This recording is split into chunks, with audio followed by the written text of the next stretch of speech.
Hey guys, Mike for SimRacing604 and welcome to another shootout video in Assetto Corsa. This time I'll be driving 20 of the best cars in this racing sim and seeing how their lap times stack up at Castle Combe. I've done a number of these videos in the past and the reception from my audience has been overwhelmingly positive, so they're super fun to make. I figured why not give you another one. And just before I take the first car out, I want to add 3 quick disclaimers. 1, the cars are almost always running the default setup, so the lap time certainly could be improved. 2nd, the lap you're going to see is usually the first lap I put in the car, so my driving will be average on its best day, but at least my stinky driving applies equally to all cars. And lastly, which ties the first 2 points together and sets a tone for the video, please don't take this too seriously. I'm just having fun and hopefully you do too. Now let's get out on track.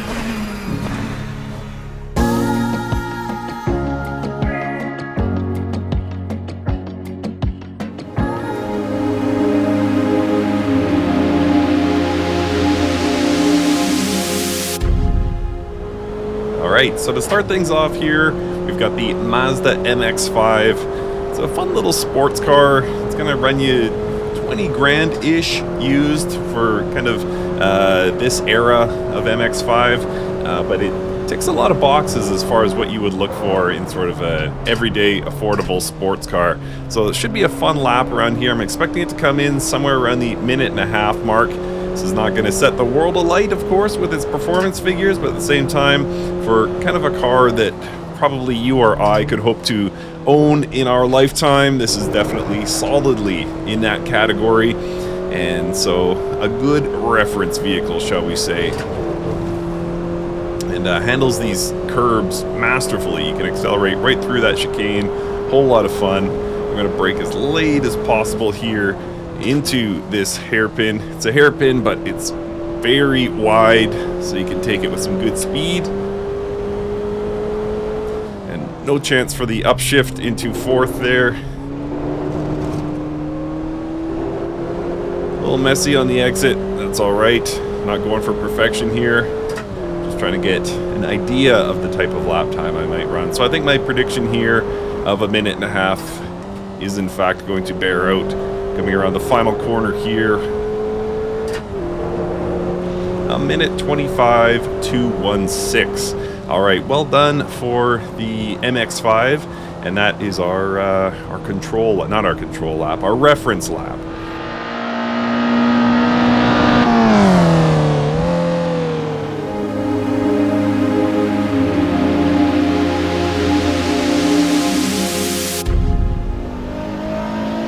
So from a car that I could probably afford to a car that I would love to afford, and it kind of falls into the maybe someday category. This is the Nissan GTR.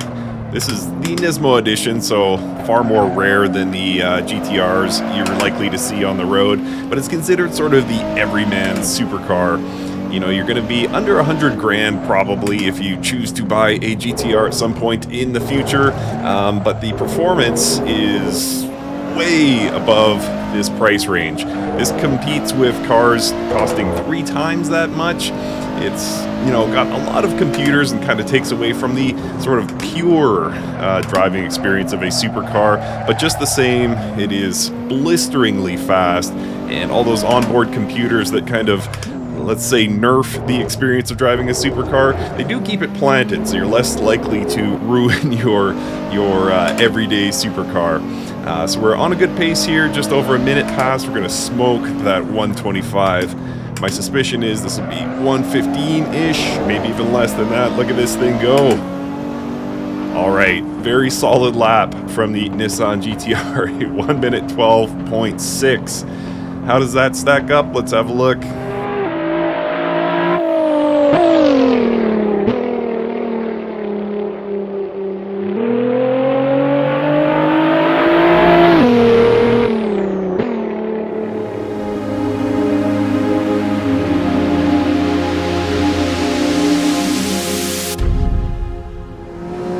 So from the so-called everyday supercar to the I hardly ever see them style supercar, we go to the Lamborghini Aventador SV. This is the slightly lower profile version of the car. You probably know its cousin, the SVJ, which was once a Nürburgring Nordschleife lap record holder for road-going cars. I think it didn't hold it very long, but it was a record lap-setting car. And now we get to take it out to Castle Combe. I am expecting it to beat the GTR, but by how much remains to be seen. Whoa! That's a lot of power, man. Hard on the brakes here. Wow. This thing gets up to speed so quick. It's still heavy. It's not a racing car, that's for sure. It still feels very road going in terms of its weight. But yeah, definitely more alive underneath you than is the GTR. Is it good enough to beat that 112? I believe that is the case. By how much? We will see in a few seconds here. 110.3, so 2 seconds faster than the GTR, so that's what 3 times the price gets you. Interesting. Let's have a look at the leaderboard, and we're on to the next.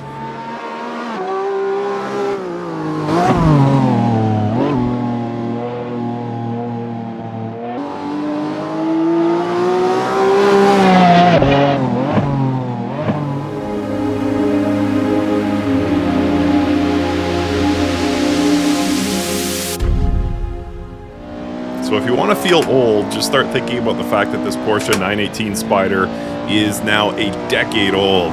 Yes, that hypercar battle, Ferrari, McLaren, Porsche from the early 2010s. Yeah, that was a decade ago. So we're all getting old, but we can still appreciate these cars. This 918, absolute monster. My favorite of the 3. I don't think it's any secret if you follow this channel for any length of time. I love the McLaren over this Porsche or La Ferrari, but there's still certainly a place in my heart for this 918 Spyder. It's just so much car. It is so blisteringly fast. And the things it can do on a circuit are just mind-blowing. Not McLaren P1 level, but still super fun. So what can it do here? Can it beat the Aventador SV? I suspect that is the case despite that. The world's ugliest corner. So trying to get in under 110. Will I do it? Yes, I will. By how much? 108.841. So we're starting to sort of get a narrower field now. The differences between the cars not as much.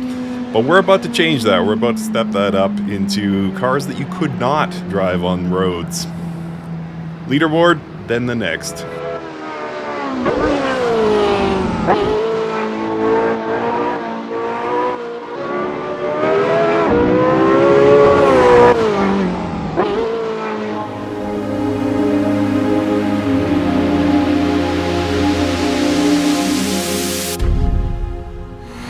So I spoke earlier about the Nissan GTR being sort of the everyday supercar. Well, this radical SR10 XXR is kind of the everyday track day beast. So this is well out of my price range. You're still talking $250,000 for a car that you cannot drive on the road. But at the same time, compared to most track day focused cars, this is a somewhat of a steal. This is somewhat of a steal, I should say. And yeah, so here at Castle Combe, I am expecting good things here. I'm expecting it to beat all but the 918. This is actually my first lap in this car here, so I have no idea what it's actually going to be. But the handling is absolutely brilliant. It's light. It moves beautifully around this track. And ooh, despite a loss of traction there, we're still on a blistering pace here. This is going to smoke everything, including the 918 actually. Final corner here. Whoa, 102.762 as he runs wide into the grass looking at his own time, but somehow managed to keep it all together just enough to get around there. What a machine. So we've taken a huge leap forward in time there. Never mind these small incremental steps. This is a big leap. Okay, leaderboard, and then got something else kind of special for you.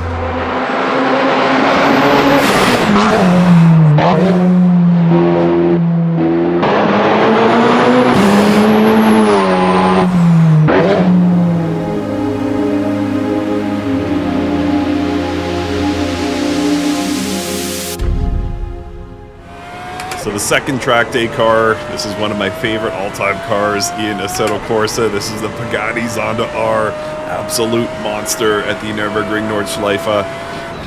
And can it take down that surprising 102 here at Castle Combe?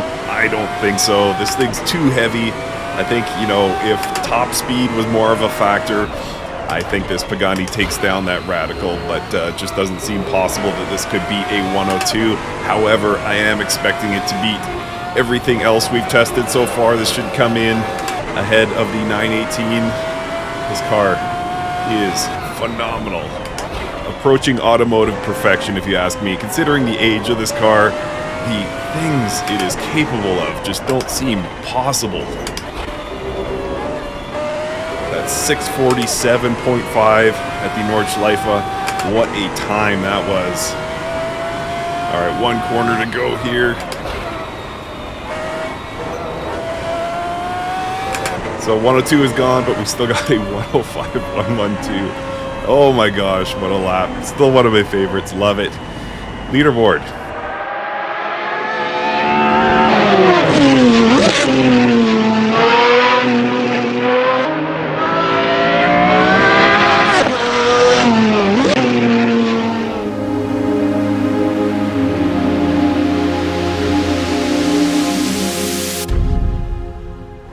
So we're kind of moving on to the second phase of the video.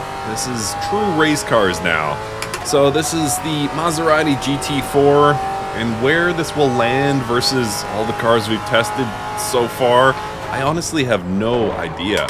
I'm guessing it's going to be kind of mid-pack. I don't think it's going to be anywhere near on the level of the track day cars we tested. But should it beat these supercars? Yeah, absolutely.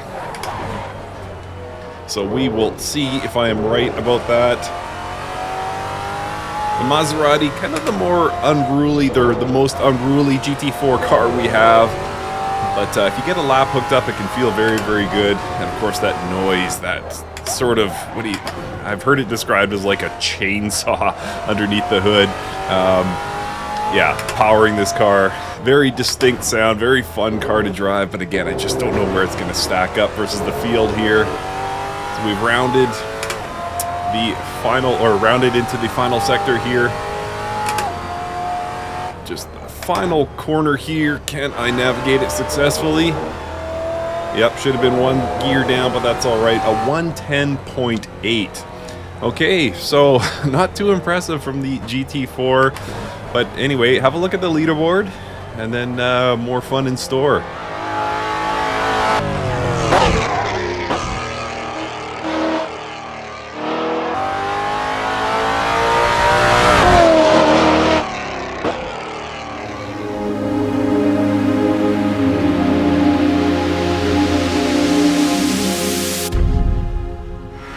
So it's not entirely going to be modern cars that I drive today. This is a 1990s BTCC car based on the Renault Laguna. This one is actually called the Renoir, and it's by Virtual Racing Cars, and it is a phenomenal mod. It is the newest mod, in fact, to be added to this title that will appear on this list anyway. So front-wheel drive, and you know, not a huge amount of power, so I'm not expecting great things out of this car in terms of its position on the leaderboard. However, still an impressive machine, and you never know how hard can I push this thing, how much can I squeeze out of this car. Remains to be seen. It's certainly a capable race car, just not on the level of some of the competition today.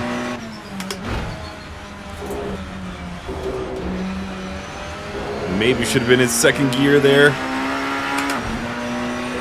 But this Laguna up to the task. 2 corners to go here. Oh, didn't take a tight apex there.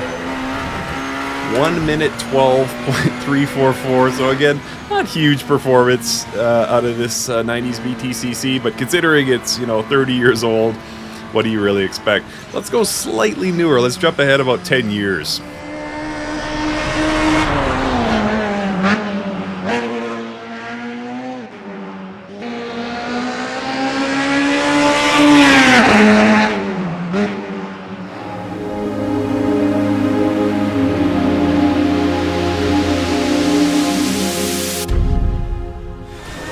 back about 20 years for this one. This is the Adonis from Race Sim Studio, based on the Group GT, Aston Martin DBR9. What a car. Like the Renoir from VRC, this is a new addition, or comparatively new addition, to Assetto Corsa, and what a way to experience GT racing.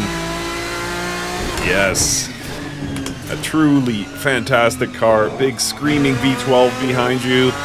It's got that personality that you expect from the RSS GT pack, like that, where the car isn't nearly as planted as we have come to expect from modern GT cars, so it keeps you on your toes, but the whole time it's entertaining and fun to drive. So what an achievement this is from RSS, and how lucky are we to have this back in the title in a new form. Group GT, that is. We thought we had all the Group GT we were going to get from RSS, and then they dropped this and made us all happy again. So where do we come in here? 105, yes. So as fast as the Pagani Zonda R, give or take. Leaderboard, then next.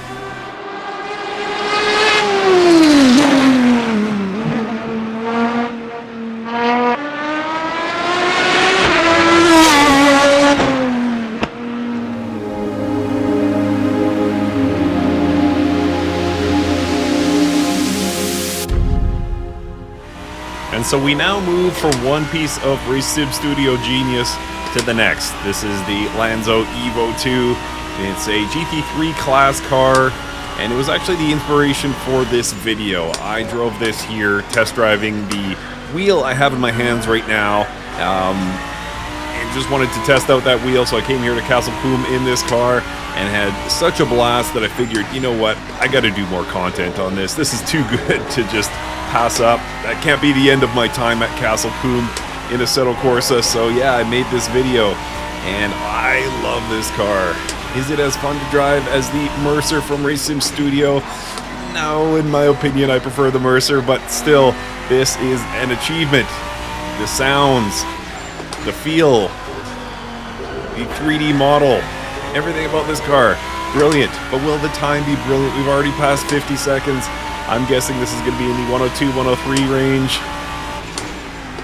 If you saw my video on the wheel, on the Moser wheel, you know what time I'm capable of. But with full tank of gas, that has dropped off significantly. 104.580, certainly faster than the Group GT Aston Martin, but only good enough for kind of mid-range here. So have a look at the leaderboard, and let's get back out there.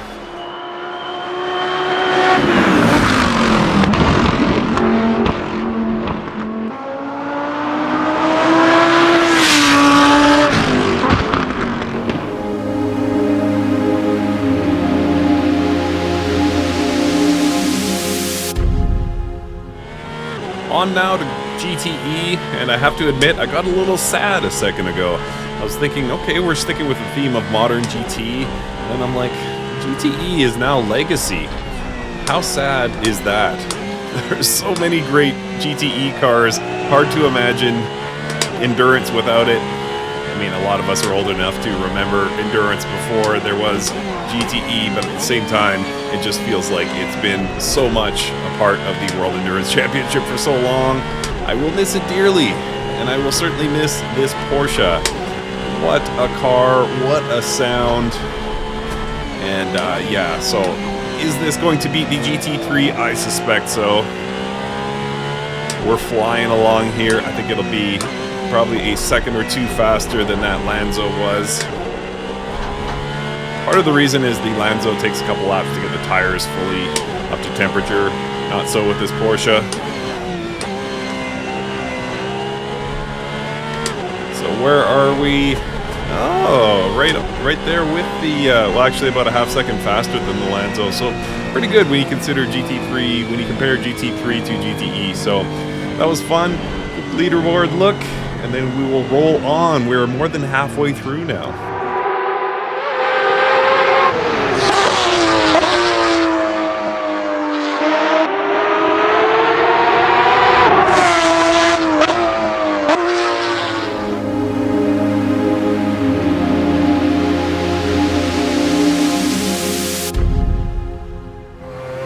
could this be our first sub 1 minute lap? Yeah, it's possible. This is the Mazda 787B, legendary Group C race car, rotary engine. There's no car that sounds like this in the world, and yeah, it could be the one to break the 1 minute mark here. Reason it would not, well, it's kind of built more for the long straights where, you know, 300 plus km/h speeds are possible. It's not the most nimble around corners.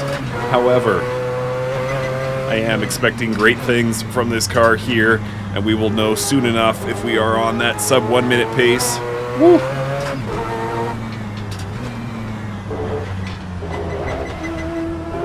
Just about lost it there. Oh, we are not. We are definitely not. But where will we come in? A very respectable sub 104. 103.986 is the time. Huge fun. What a car. Leaderboards. Let's keep rolling.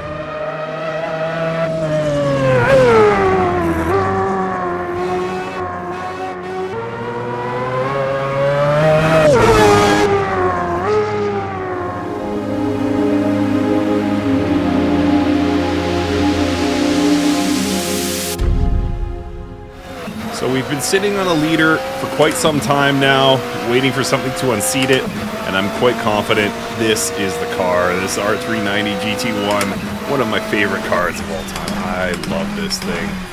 What a beast this is, and Race Sim Studio brought this to us last year. Boy, when you talk about tin top perfection, this has to be one of the first cars to come to mind. This does everything so well. Just moves like it's glued to the road, brakes like nothing should have any business doing, and accelerates like it's angry at the ground. Little wiggly there, not too bad though. Those massive amounts of grip available in this car coming through. Last corner here.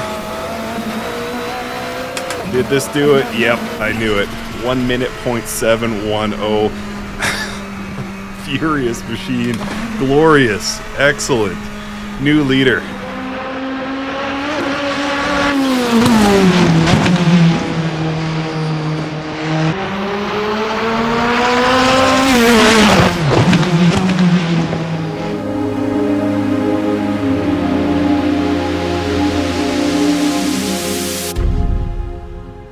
So the only tin top I could think of that could really beat that R390 GT1 is a GT500 class Super GT car. This is the Nissan. Sorry about the Nissan bias in this video. There's just so many good Nissans on offer in this title, and they seem to, for whatever reason, fit perfectly into this style of video. So, this car, huge power, basically everything a GT3 car could offer, but more power, massively confident through the corners. Watch this, we are carrying a ton of speed here. Look at that. This makes light work of chicanes, it makes light work of hairpins, and we are flying. I think this is going to be comfortably under 1 minute. Braking very late here, got the confidence to do it. Where are we at? 56.975, new leader by a long shot. Wow. Wow, what a lap. Okay, 2 consecutive leaderboard topping laps. Let's have a look.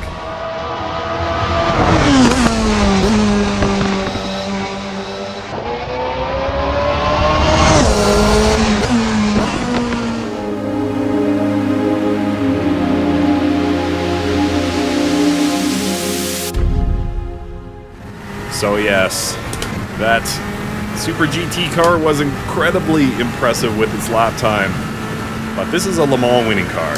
This is the Audi R8 LMP, and just a monster of a car, and a hilarious car to me. When I look at its open top design, it feels like it should be from 50 years ago. Like the concept of, you know, driving through traffic at 300 kilometers an hour with the wind rushing through your hair is just a hilarious premise to me, but Audi sure did make it work. And thanks to virtual racing cars, we get to enjoy it here in Assetto Corsa. So will this beat the Super GT, which boasted nearly 2 decades of automotive technology advancement? We shall see. On a good pace now, it's going to be close. I'm thinking the handling in the final corner, the handling advantage that Super GT has might be the difference. Am I right? Yep. Boy, that was close though. So, tip of the hat to the Super GT, but also tip of the hat to this fantastic machine. And yeah, so very close. We have a new top 3 anyway.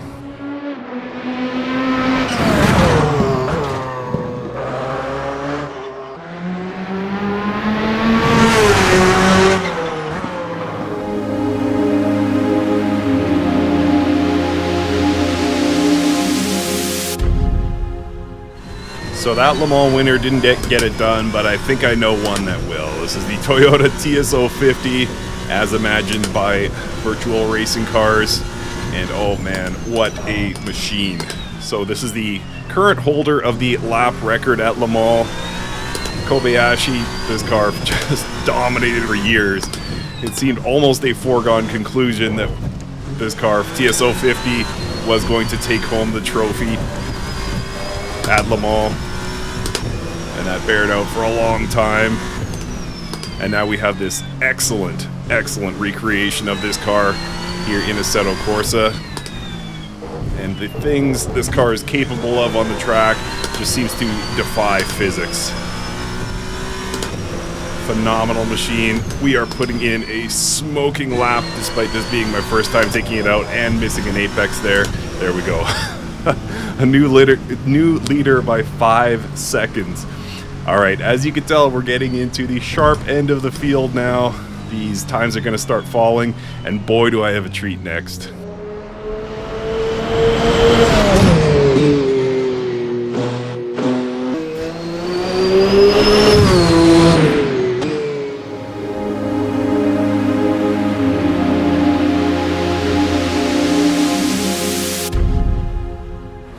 So the World Endurance Championship is kind of in the midst of an overhaul in terms of its lineup, and one of the surely stars of the next generation of WEC is the BMW M Hybrid, which Race Sim Studio has brought to us here in Assetto Corsa with this Bayer Hybrid. So is this going to be as fast as the Tagomi? No, but I don't expect much else to beat it. I mean, this car is just absolutely planted. It feels heavy compared to the Tagomi, but generally, this is going to be the future of endurance racing, and let's see what we can do here at Castle Combe. We're on a pretty good pace here. Record setting, no, we're off pace, but we should come in under a minute, I would think. Gonna be able to brake very late, I hope, for this final corner. And another missed apex. Mike, you're embarrassing yourself. 56.710. Phenomenal time, and good things ahead in WRC. So, it is time to shed the roof. It is time to go open wheeler.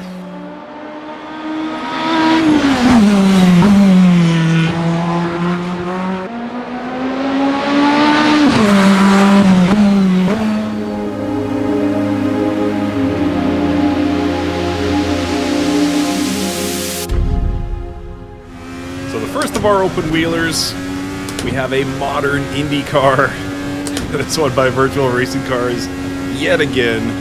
VRC and RSS feature prominently on this list, unsurprisingly, bringing us some of the best cars we have in this title. So will this IndyCar be able to set a new fastest lap here at Castle Combe? It doesn't seem like it. This doesn't quite have the oomph and the confidence through the corners that the Tagomi T50 or the Toyota TS050, if you will, had. So we're on a good pace here, though not, I don't think, record-setting pace. A little shaky through that last corner as well. Can I actually hit an apex this time? Not well. 53.592, very respectable in this IndyCar. So yeah, not quite there. We're very, very close to the TSO 50, but 3 more cars to go. I've got good feelings about all 3.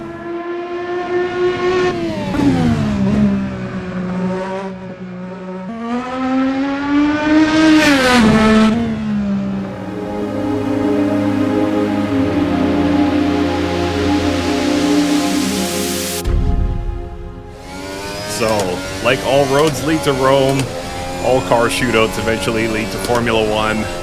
This is the Formula Alpha based on the 2023 spec Formula 1 car.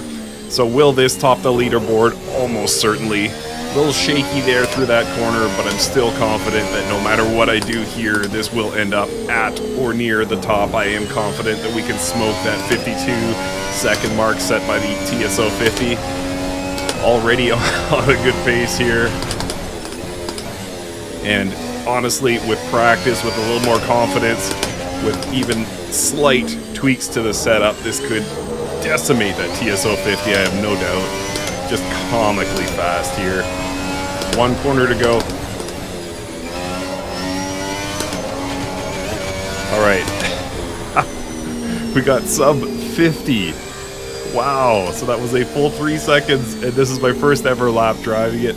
So yeah, Formula 1's gonna do what Formula 1 does. Alright, what, oh what, could be the last car on this list?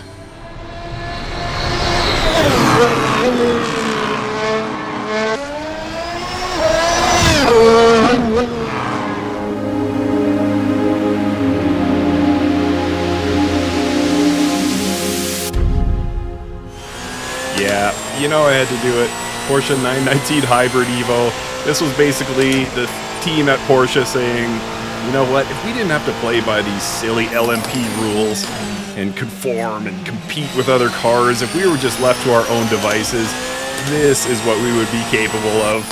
So it ran a 5:19 at the Nürburgring Nordschleife, which absolutely destroyed the old record. I mean, it wasn't even close, but the point of that was that wasn't even the driver pushing every last bit of the car. It's widely understood that there was still a lot left in that lap. So what would this car actually be capable of? Sub 5 at Nordschleife? Quite possibly. What is it capable of here? We are soon to find out. And a new top time. What a way to finish. Only barely beat the F1 though, interestingly. I have confidence that the 2021 Formula 1 car would beat this, but either way, this was super fun. I hope you had fun watching it. I certainly had fun recording it, and maybe I'll do another soon. Thanks for watching, and we'll see you next time.